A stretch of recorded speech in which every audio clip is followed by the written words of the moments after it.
is that everything is properly recording here, and I'm trying to do YouTube videos again. I'm not going to belabor the point getting into this, but it's been a bit of an issue figuring out how to make it work technically. I started doing it last year using some of my Kickstarter proceeds and profits. I purchased a camera, and now I'm trying to do this regularly over the course of the summer, in the very least. And today what I'm doing is I'm going over a brush. I got some ink brushes that I rather like. So I'm going to try an ink drawing with these brushes of, we'll do a structure that I have here, which is Rocamajore in Assisi, a personal favorite place to visit for mine. And then in order to try it on a figure, I took a photo reference that I recently got from a reference pack, and I am going to try and draw that. I did push the photo down to get his hiney off of frame, though, because you never know who would be distressed by seeing such a thing. So I'm going to be working on the musculature of the back and the shadows, because this is kind of a dynamically lit image. So I'm just playing with ink brushes here, and for everything that I'm using, I'll put a link in the description for anybody who's interested. I like collecting Photoshop brushes, so I assume that some other people do too. So I'm going to take a shot at it. I just wanted to run a stream doing some drawing. I actually tried to record one last week, but it failed because I was trying to record multiple video streams at the same time. It turns out OBS can't really do that very well, open broadcasting software. And so it crashed and corrupted, and I lost the work.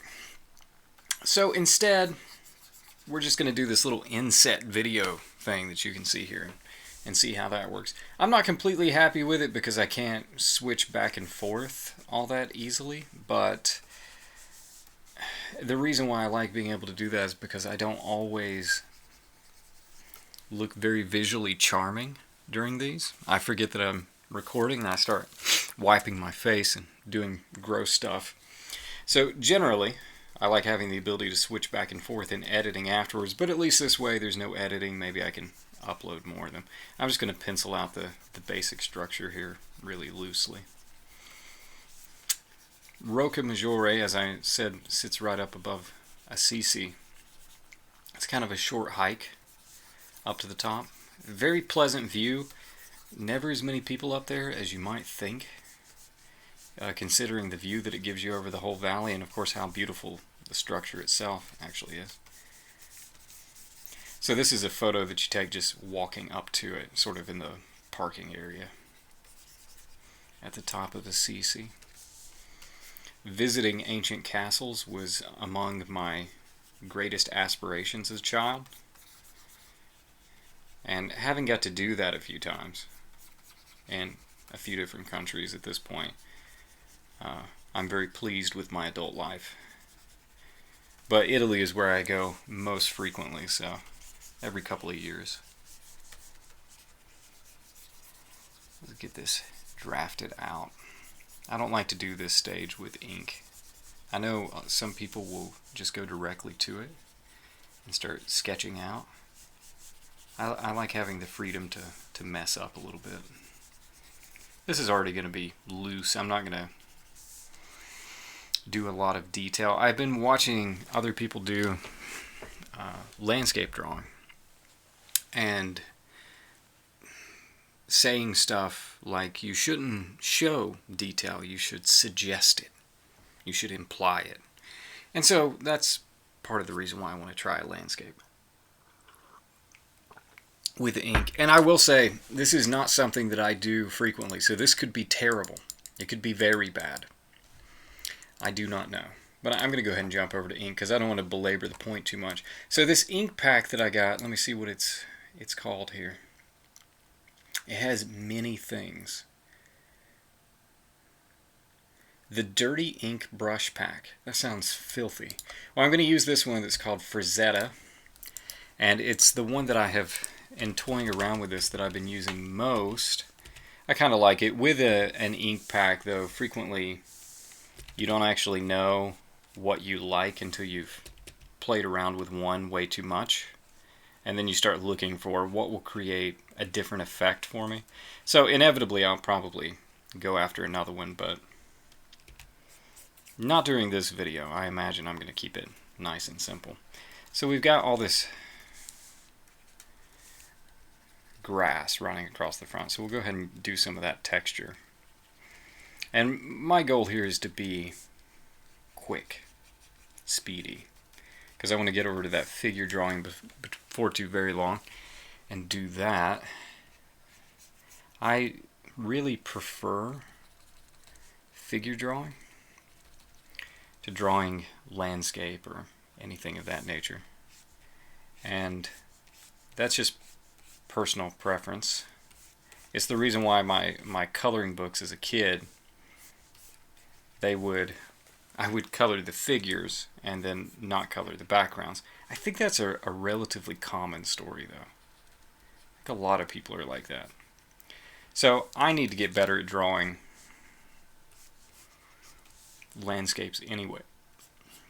Need to force myself to practice more. When I go to Italy, I will usually bring a sketchbook with me, and I'll try and do some of it in person. But not always. See, I don't think those lines are completely straight, and this is the kind of thing I'm not going to vex over. Could that be done better? Yeah, it could. Am I going to bother with it? No. What I'm not sure of, though, is how I am going to go about capturing the texture of this stone. Because right now I'm just drawing contour lines like an idiot. I'm not really attempting to show the texture thereof. And how would I show the texture? Do something like this, just throw in some little brick indications. We'll say my light direction is this way. The image is overcast, so I kind of have options to strengthen up the light. And so maybe something like this that try and indicate the brick. And so when I say I'm new to this, I really mean it. This is me trying to figure out how to use texture like an undergrad student. Just try something out, see if it works. Probably doesn't, do something else.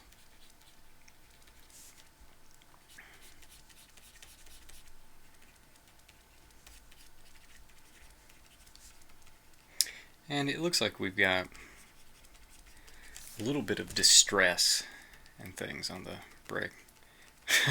I'm not persuaded this texture is good, but I'm going to keep using it. Too far in now.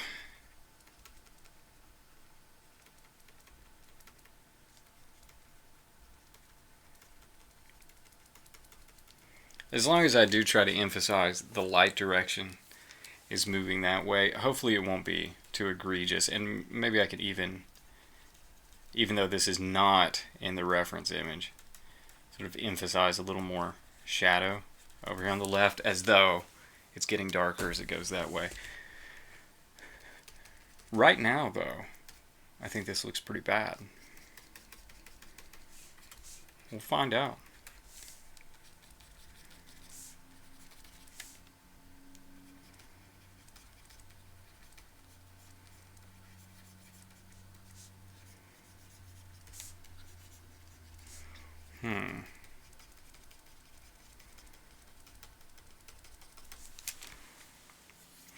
See, I'm not sure that I'm suggesting texture as much as I'm just abusing it. But in all things, keep going.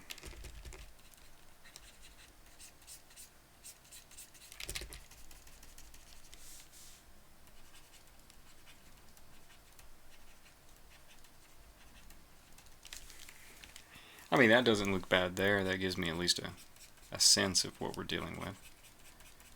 And these notches that are cut into, I should probably remember more of the architectural terminology, but I don't.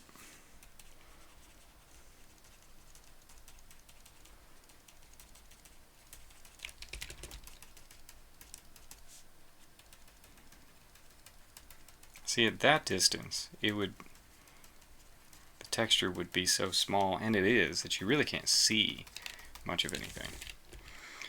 You know, this is also where you might start considering, well, do I need to do some hatching?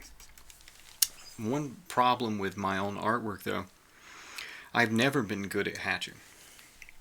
I've always envied it, though, and I use it quite a bit. I'm just not very good at it. I do know a few basic concepts about hatching, but there's always a kind of dirtiness with the way that I approach it. And I think that comes from just a lack of discipline and how to put it on there. But I will say right now it's at least helping me get a stronger sense of value. I think I'm going to be gentle with it though, and try to put in an ink wash or something, as opposed to overdoing it with these. Let's try just some horizontal lines here. Make it look like the shadows on the undersides of stones, etc.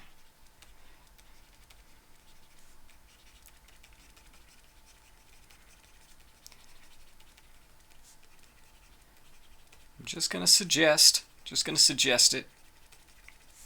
That's actually better. I think that's an improvement upon what I was doing before. You might go in and like put in a stone here and there like that and pop it out so you can draw out a little more specific detail, and then just suggest horizontally around it, meaning using horizontal lines. And it's got like some big stone patches in it. I probably could have been including those as well. Gotten caught up in what I was doing and not thinking about it. And there's a few places where there's kind of heavier, darker notches to be cut. And if I look at that from afar, we've got something there that is minimally tolerable. Let's try putting in this this bush back behind it. Vegetation is another thing that I'm never quite happy with. It's a little simpler though than trying to do stone texture. I do know that there's going to be build up of area where you're getting heavy black, and then there's going to be little spots of highlight where the light source comes down and hits a particular bough or branch of this bush. And so conceptually, in the very least, they're not complicated. They're easier to break down into two tones, which is what you're doing, obviously, anytime you ink. You're dumping something, and either this is the white category or this is the black category, the ink category or the paper category.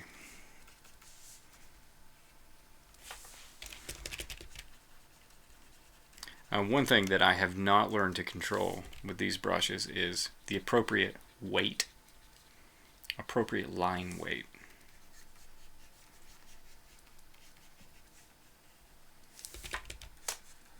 You know, when should it be very thin, when should it be very thick? I think this one is meant to emulate an actual brush. And there are other ones in this packet, such as, where was that one? Vintage Pen.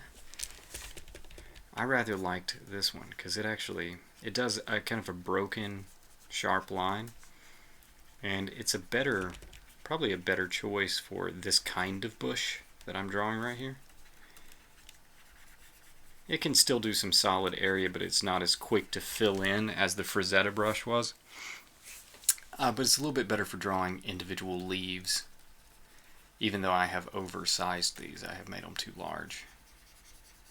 It makes it look like the bush is too close to me because the leaves are too big. That's at least what I get from it. You can see there's kind of a texture difference here between this and the Frazetta brush. Both of them have a nice approach to texture though. I like these brushes. I mean, there's a reason I paid for the brush pack. One of them is having an addiction to buying brush packs. Another one is I liked the way that this brush pack looked. So At the top of this hill here is a lot of rock, and it basically just looks like strata of rock that is eroding down the hill. There's some grass up on top of it. We can fill that in. But I'm perfectly fine with representing that strata as just horizontal lines back and forth. And then we'll put in this closer hill. Oh, and by the way, this paper texture that I'm using in the background, that also came with the brush pack, so not a bad deal for however much I paid for it. I think it was 18 bucks or something. That will startle some of you, but again, brush pack addictions. I'm always looking for something that will make my ink look the way that it does on real paper. And maybe that's not fair. You know, sometimes I think my inking is better digitally than it is on real paper because I do digital inking more often. But I love the feel of real ink.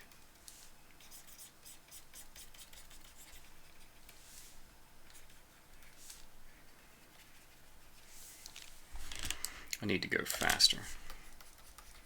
And this is partially for the sake of the video and partially because I get bored if I draw something for too long in sketch form. Either I'm doing a highly detailed version of it where I can spend many hours, or I'm doing a sketch where it should take me 10 to 15 minutes at the most. That's probably not a good habit. Certainly not bragging when I say that or recommending it. Just talking about reality here. I have not perfected myself. I'm still a very broken human being, I'm sure. Okay. I didn't quite get the proportions right in terms of how tall this structure is compared to the wall behind it, but it's good enough. We'll make it work. There's a series of these 4 things here, these 4 structures with this kind of above it. This wall is not in the best of condition, so there's, you know, plenty of erosion up underneath it. So we'll just kind of represent some of that roughly. And then as far as providing, there's some little dark notches there. As far as providing value, let's try just some vertical lines to give it some texture, and then some horizontal here and there. This might not look good at all, but it's worth a shot. As all things, just kind of worth taking at least one effort at it to make it look brickish, stonish, etc.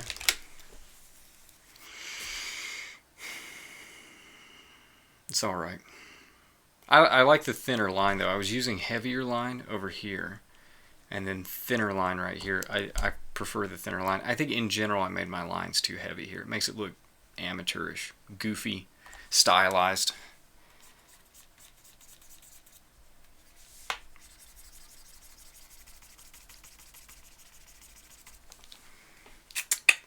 Yep. Okay. Let's go ahead and pull in the tower here. Thinner lines we'll go with.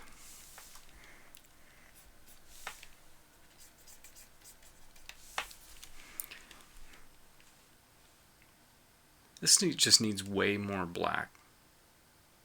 I was a fool to choose an overcast setting. It just needs way more black. Everything, when you're inking, it looks better if you have heavy shadows.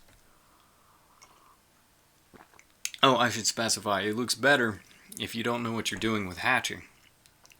And you really need to cover lots of the drawing so people can't see it. So if you're like me, then join me. Let's try something here. We're going to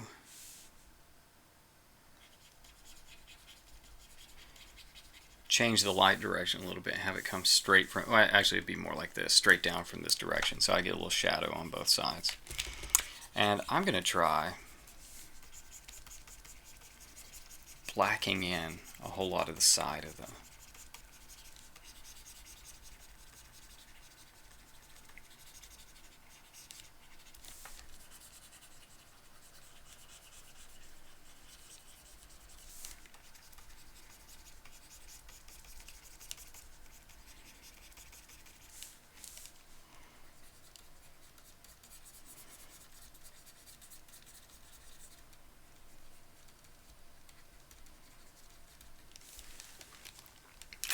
See, it already starts looking better when you start doing that.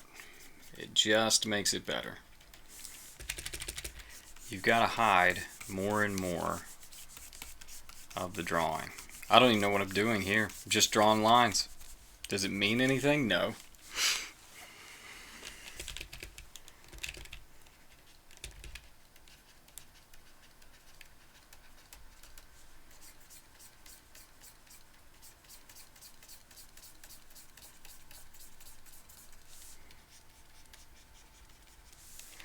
Now see, that is how you disguise your weaknesses. You just start shadowing things and it starts to look better. At least I think it looks better. Somebody might disagree with me on that. The figure that I have, which I showed right there at the beginning, has a little bit heavier lighting anyway, which, to be honest, is just more fun to draw when you're dealing with ink. I really respect, though, when I see artists paint, especially, overcast settings. I just think that's very impressive. There's something about the tones that are so subtle and so gentle that it is legitimately more difficult. When you have a strong light source, I mean, this is why if you take a drawing class, they'll start you with strong light sources. Sorry, I'm aware of how much I'm fudging this part because it feels less important. Yeah, this whole area right here, which I'll just briefly circle, you can tell that is where I paid the least attention in the sketch and getting those things matched up with each other. For a rough sketch, that wasn't bad for me, though. I usually do worse on a rough sketch. That wasn't bad. And we've got this mound here of some of the ruined walls. Well, if it looks bad, cover it with black. And then, you know what, we'll do is some more, make it recede back into the distance there.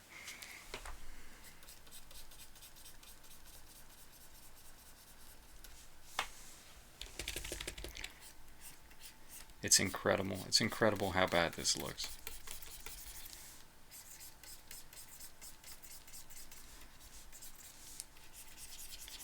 Yeah, the checkering effect doesn't really do it for me. I think I would have to find another way to represent that stone well. And it's entirely possible it's something that could be done underneath. There's another brush that comes in this packet that I've been toying around with a little bit. I should probably make sure I stay in the camera frame, right? And it is a wash. So there's quite a few washes in here. And no, it could be something like this, something that has a little bit of build-up texture to it. Might be able to get away with that. These brushes are very good. They leave in enough of the watercolor texture within the ink that you get some natural buildup of the overlap of the brush strokes. And so I do rather like that. And in general, being able to take something and provide just a gray bed for it. Let me get rid of that sketch. A gray bed back behind it. That's pretty cool. And if I wanted to, and I'd take something which I don't, let me see, do they have? There's an eraser pack that comes with. This is a gnarly eraser. There's a painterly eraser. Let me try the painterly one. Go in and remove some parts to create a little bit of a highlight effect at kind of the brightest center of the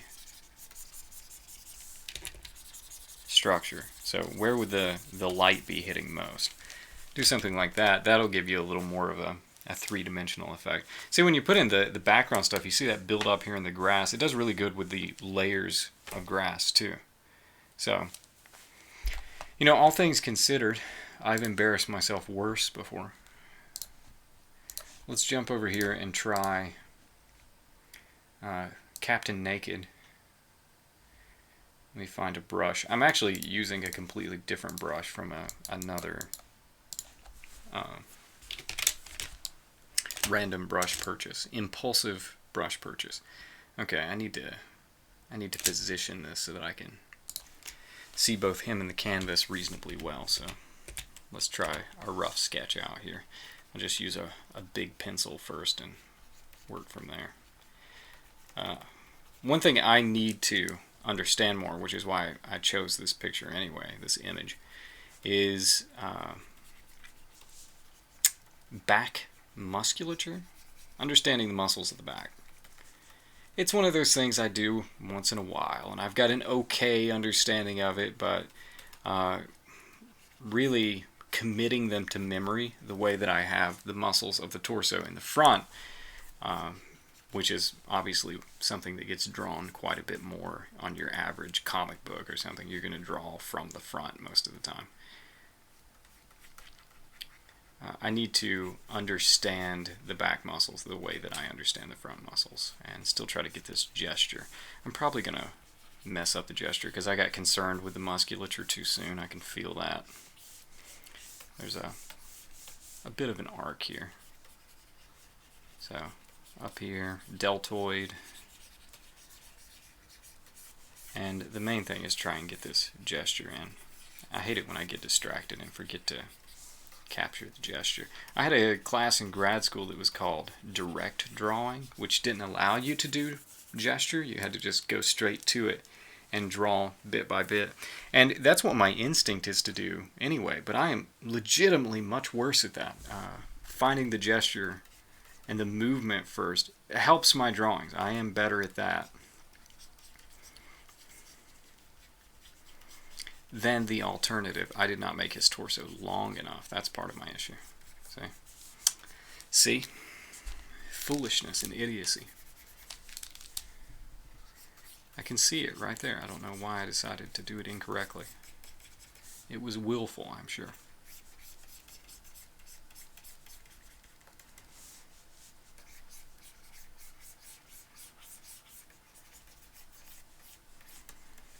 Okay. A little bit of gesture there helps. I'm going to zoom out and figure out this arm up here in the head. Head is obviously down, so it constitutes more of just a basic shape at this stage, but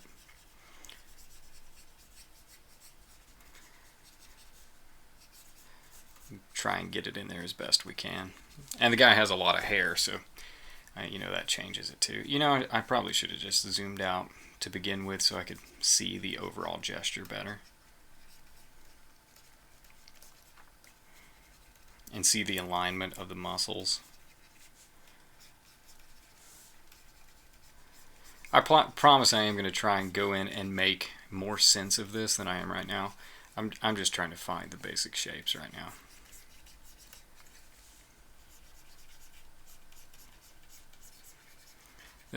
I'm at that stage where there's really no such thing as a wrong line unless it's dealing with a specific motion.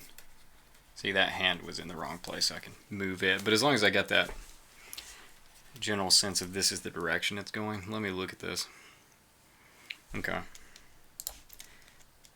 I made an error. It's the same error that you make when you're writing happy birthday across a sign and you start to run out of space, and so then your letters get smushed together.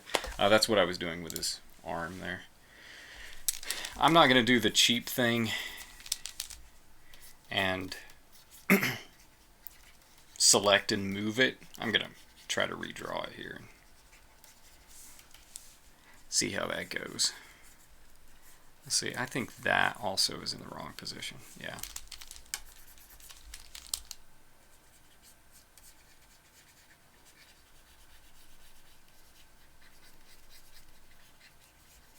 I'm running off the edge, but I'm trying not to make that same mistake again. Okay, I made that hand way too big. Looks like his hand was removed and suspended from a stick that he held in his real hand. So, I'm not going to do that. Hey, that's what erasers are for. That's better. We'll go with that. Okay, I'm going to drop the opacity and make another pass in red pencil. And try to clean up the muscle and maybe try to understand the form of the muscle a little bit better. So I still need to see the reference in order to do this. We're just going to work at a distance here. So, need a new layer. Don't be stupid.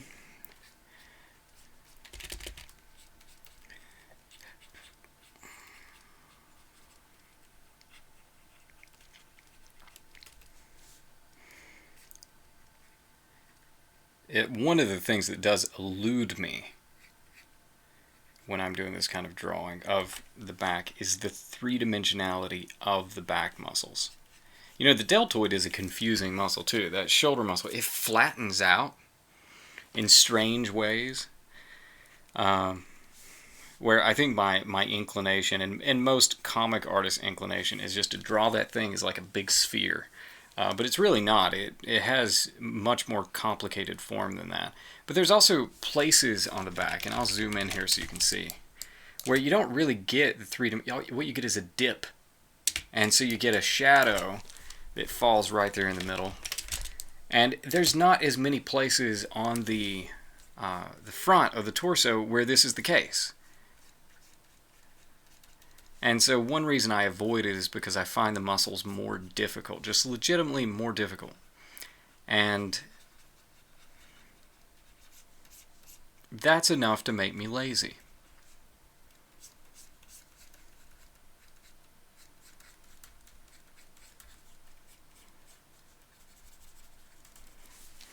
I mean, that's better. I definitely feel more comfortable doing this than I do drawing a landscape. I just like drawing figures. I'm a fan of Renaissance art. I like drawing figures. I like that you can see right here, again, complexities of the deltoid. You can see where the deltoid ends and then the tricep emerges out from underneath it. Whereas I tend to think about the deltoid as wrapping around more. But in reality it doesn't. That's just wishful thinking on my part in order to make the shapes simpler. I probably overemphasized the bicep there. Yet another thing comic artists are prone to do. And yeah, let's do this.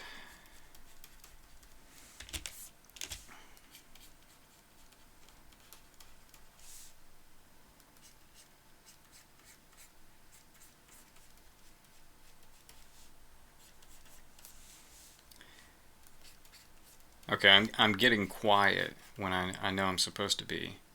Or at least this is my agreement with myself. I have no idea how much anybody appreciates me talking constantly, but I'm supposed to be talking constantly by my own conviction.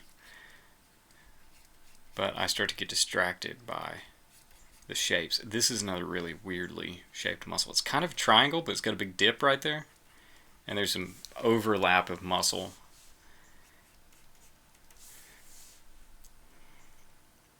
See, I don't understand these muscles the way that I need to. I need to understand them better. Somebody come explain them to me. Okay.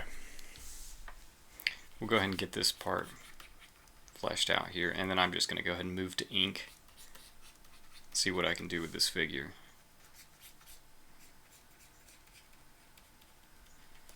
Can't really see a lot of detail in the hand, so I might fudge that a little bit. I mean, I can see the fold right there, but the hand is wrapped in coils, and so I'm just gonna show the coils and the rope coming off. We'll just do that. Okay, forearm up at the top. I nearly forgot about it. It looks like I had emphasized the wrist a little bit more, and I think I still have that hand stretched out too far up there, so This is a more standard shape of the hand though when it's gripping this. Got the rope wrapped around, goes off that direction.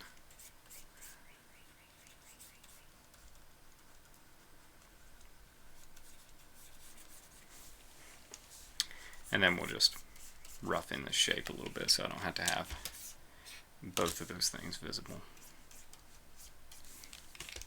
Okay. Woohoo. Hooray. Bellissimo. Alright, we're going to go back to the Frazetta brush here. And what I'm going to start with is areas of heavy black. We're just going to assume that I've got the proportions in right. I would admittedly probably make a third pass with pencil and clean things up, because that's how I like to do things. But we're not going to do it right now. We're going to go ahead and jump into, since the goal is to test these brushes. It's not a good time to get perfectionist about what it is that I'm drawing in terms of its structure. And we will create this general black shadow that is going to run up the length of the body. Interesting. So we got a little bit of a highlight right there.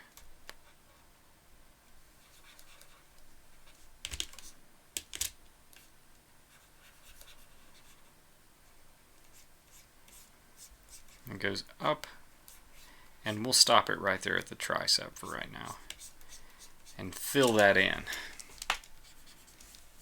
Make sure I close all the gaps so I actually can fill it in. There we go.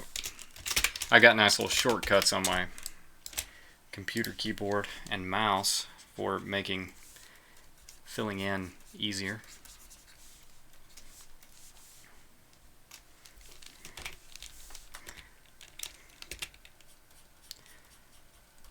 We'll do a little something like that. See, some of these on the back, you pretty much have to do them with some basic hatching because they're too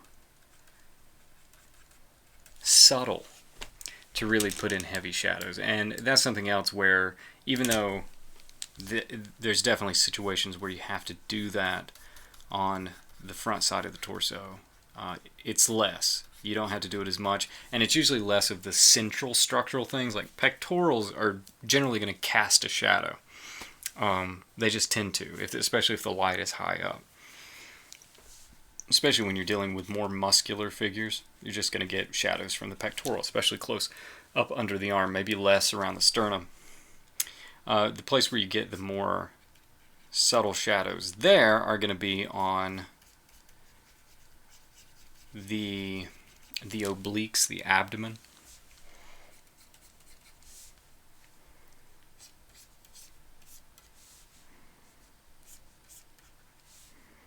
Alright, we got another kind of big potential shadow area here. And I don't know if I want to run it the whole way up. I'm looking at it and trying to decide what all I want to convert to total black.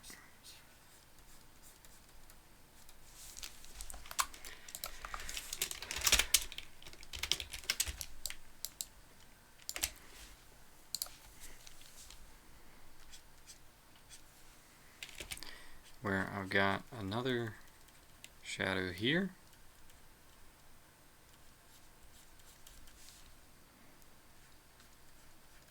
That one I was referring to earlier. Got a really subtle one up there at the top. And then this in the middle. I mean, you can tell that's not a really sharp shadow. What you've got instead are dark shadows coming off of that seam along the back.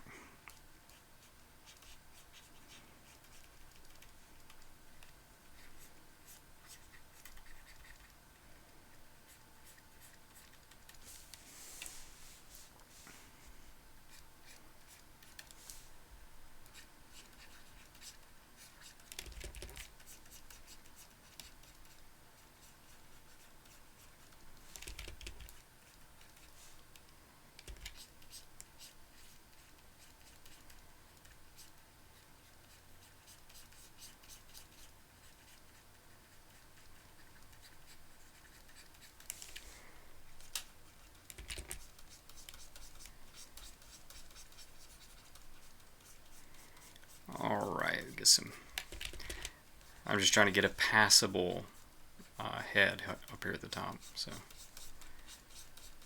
we'll have something to refer to and say, yes, this man has a head.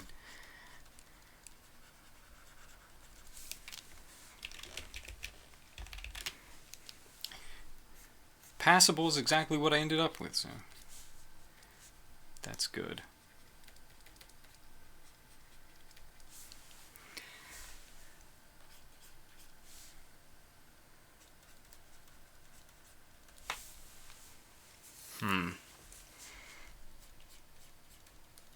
Man, I definitely picked some things.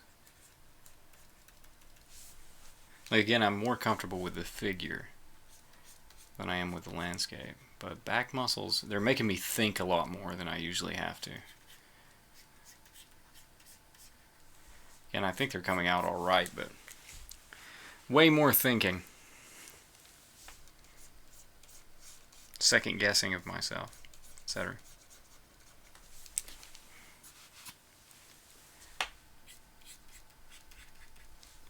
Whereas I know a lot of this is going to end up just being in the general black ink category.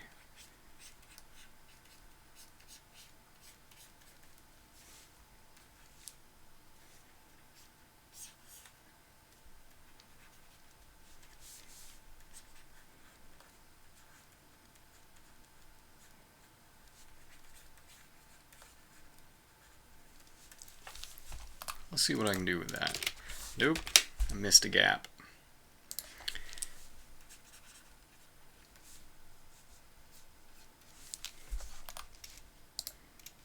That's better.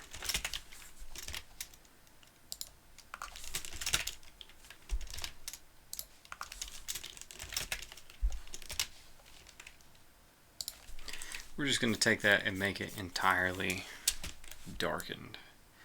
And I'm probably going to do that for the side of the face here too. You know, sometimes adding black to it, you start to get a sense of, okay, in order to keep balance, I'm going to have to do the same thing on another part of the body. Because, you know, blacking something out, it never really looks right until you're through the whole thing. And that's when it starts to, you start to think, okay, that's having the effect that I want it to have. Because I can tell when I'm looking at this now, some of these I'm going to have to build up and make darker because I've darkened more. And it's beginning to feel increasingly appropriate. So that one's on there.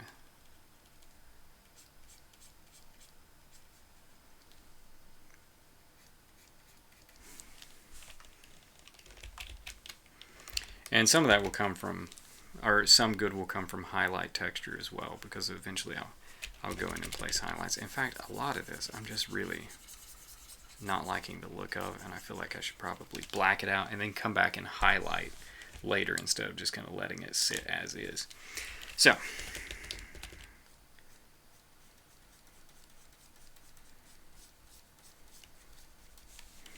we'll try a little bit of highlight there, and then a lot of these muscles. This is, you get in this area where kind of the whole arm feels dark, a bit like this one, but in this case I don't necessarily want to lose all of that definition. I might be able to do something that's not quite completely dark, but isn't really light either.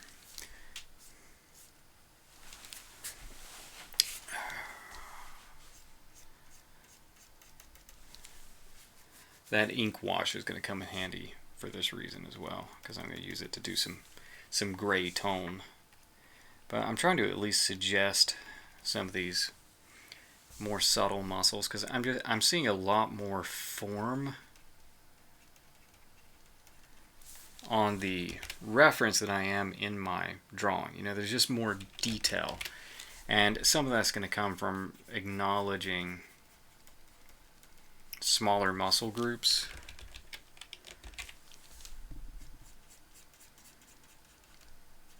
And also acknowledging some of the gradient, where shadows don't start immediately in most of these cases on the back. They are products of a gradient effect. Yeah, I feel like that's improving the situation.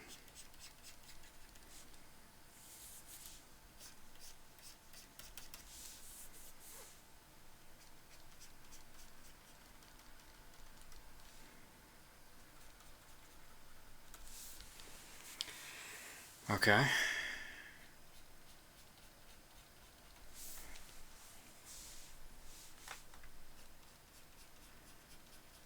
This deltoid right here is giving me plenty of trouble just in understanding it. So one of these things, I probably have to sit here and look at it for a while to really process the shape.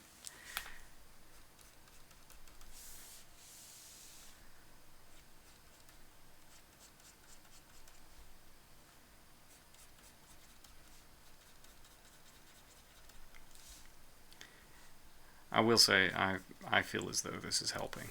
These extra hatch lines, they feel like they're helping. I didn't quite do his neck right earlier when I put it in, but it's not bad.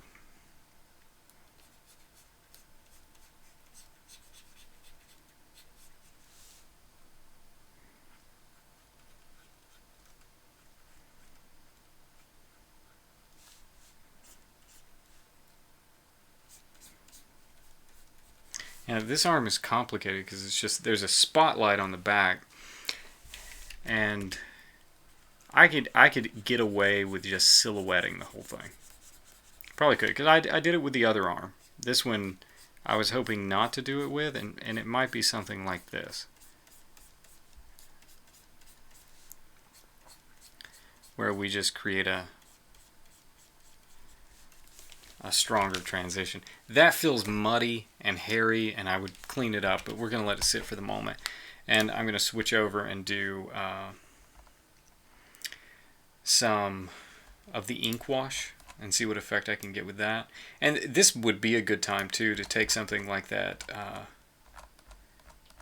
that vintage pen and go in and do some of the hatch lines with it, because it does a really nice job with thin. And frequently when you're looking at ink artwork, having a good balance between thick and thin line is really helpful. The ones that I see that look professional and clean and as though they represent the real world accurately, those are usually ones where they've got a mostly thin lines and they sparingly use thick ones. And I also like the way you can take ones like this and take a body, like a thick heavy area of ink, and then run lines next to it along the form or coming up out of it to kind of soften the effect so that it doesn't feel like an immediate intense shadow.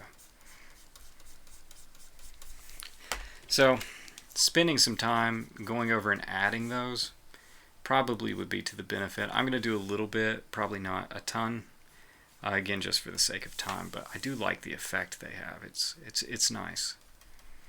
Those little thin lines make a lot of difference to give this sense of physical detail. And they can still do heavier areas of black, but they're going to be a little bit messier. Sometimes it's nice to embrace the mess, though. I've seen artists who are really good at it, and I envy them because they are very good at it. It's something I can make work now and again, but not with great consistency. And I recognize that's just a practice issue.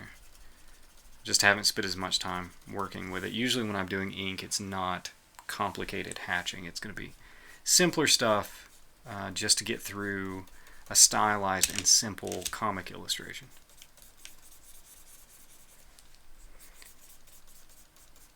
There's few things as good as comics for helping you to develop an ability to draw just about anything.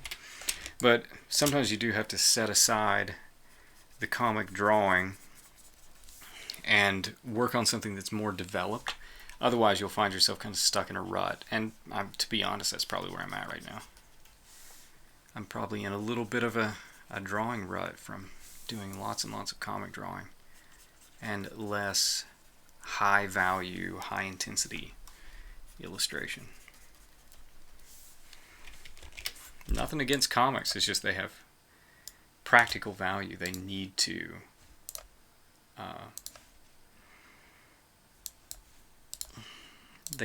look a certain, or have a certain speed to them. Alright, now let's really go in here. I added white for the pen color, and I'm going to go in and add some little reflected lights. And this is one of my favorite parts of inking. You can do this with an eraser too, but these brushes don't really allow you to do it with the eraser, where you can literally change the pen to an eraser. They don't let you do it because they've got too many specialty features related to pressure and such, and so it doesn't let me use it for that. Or I haven't figured out how to. It's possible you can, I just haven't figured out how to. And so I'm just going to put in a little bits of the reflected light, creating kind of the same effect that I was with the darker hatching, but to soften up and, you know, add little highlights to things. See, I love that stuff. I love the way that looks.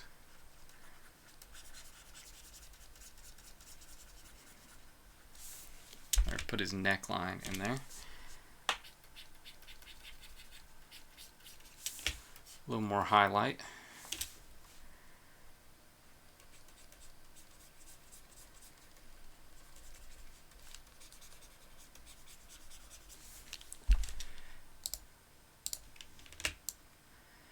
And what I did was I set the blending mode of that layer to multiply, and then I can put up underneath it a, where are these here? Diluted wash. We'll take that one. I'll set it to something close to black, a dark gray. And then I'm just going to look at the overall value structure. You know, we got a lot more shadow on this side and on this arm. And so I'm going to go in and build up some of that.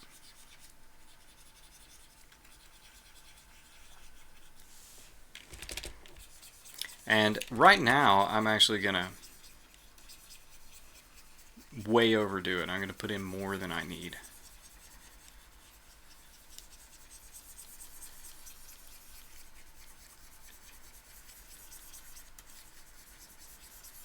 And let some of that texture build up and things as well. Over on the sides where there's more shadow, I'm definitely going to leave more.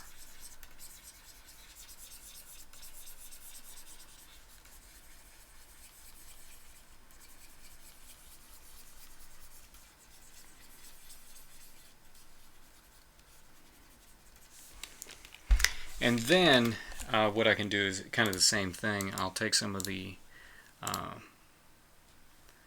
white, and I will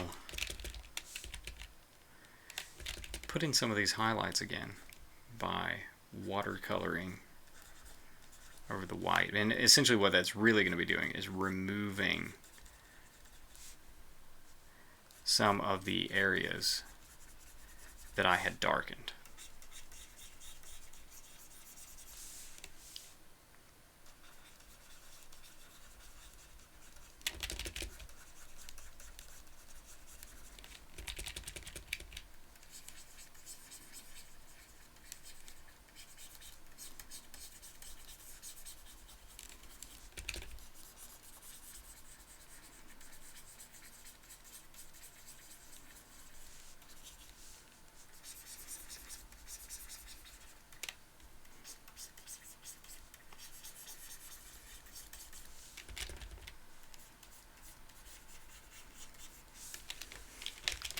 There we go. There's a little more shadow in there.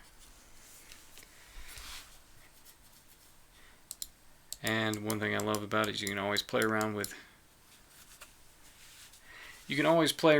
your value as well, your opacity, sorry, and try out different levels of light and dark.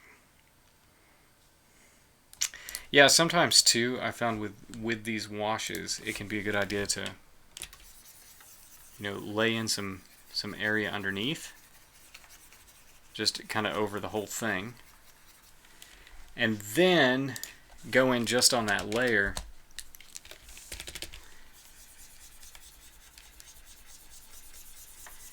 and remove what you left in, at least anything that feels like it might be taking away from. I'm going to kind of remove everything on the figure, just erasing.